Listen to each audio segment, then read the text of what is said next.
السلام عليكم ورحمة الله تعالى وبركاته. بسم الله الرحمن الرحيم.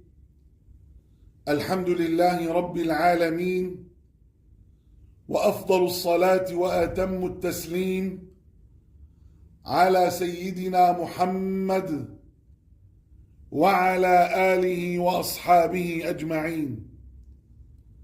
اللهم علمنا ما ينفعنا وانفعنا بما علمتنا وزدنا علما وفقها في الدين برحمتك يا أرحم الراحمين.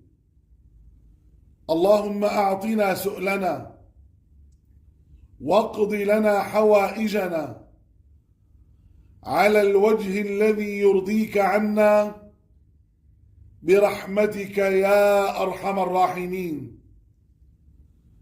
أيها الإخوة الكرام، الأرزاق المنسية.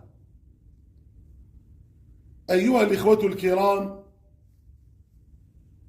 كثير من الناس يظنون أن الرزق فقط هو المال، ويظنون أن المال هو كل شيء، ويسألون الله سبحانه وتعالى أن يرزقهم المال الحلال. اللهم ارزقنا المال الحلال برحمتك يا أرحم الراحمين. نعم أيها الإخوة، هذا الكلام صحيح. المال رزق، ولكنه نوع واحد من الأرزاق، والأرزاق كثيرة والنعم كثيرة. قال ربنا سبحانه وتعالى في القرآن الكريم: وإن تعدوا نعمة الله لا تحصوها. اللهم أدم علينا نعمك ظاهرة وباطنة برحمتك يا أرحم الراحمين. أيها الإخوة الكرام، من الأرزاق المنسية التي ينبغي علينا أن نشكر الله دائما وأبدا عليها هي سكينة الروح. هذا رزق. وطمأنينة القلب، هذا رزق. وصحة الجسد،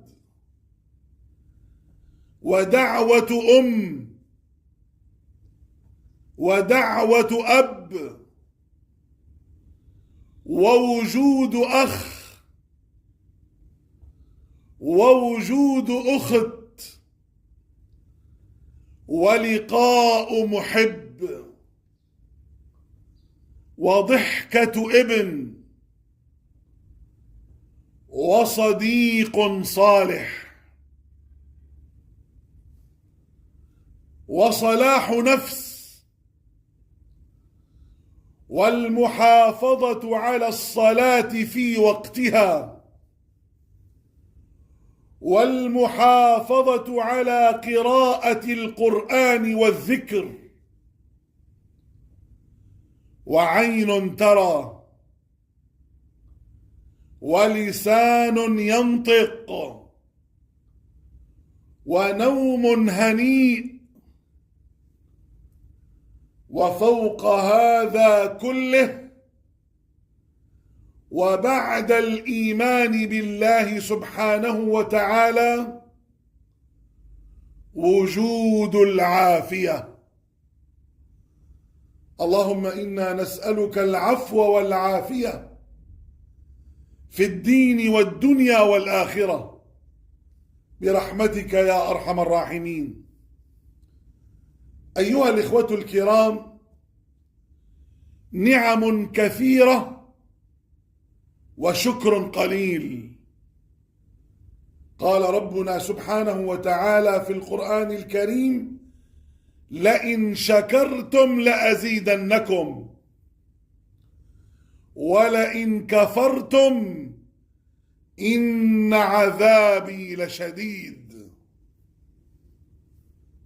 أيها الإخوة الكرام، قيدوا هذه النعم بالشكر حتى تدوم، وبالشكر تدوم لنا النعم. ونحن ولله الحمد والشكر نعيش أيها الإخوة، نعيش بملايين من النعم، ولله الحمد والشكر.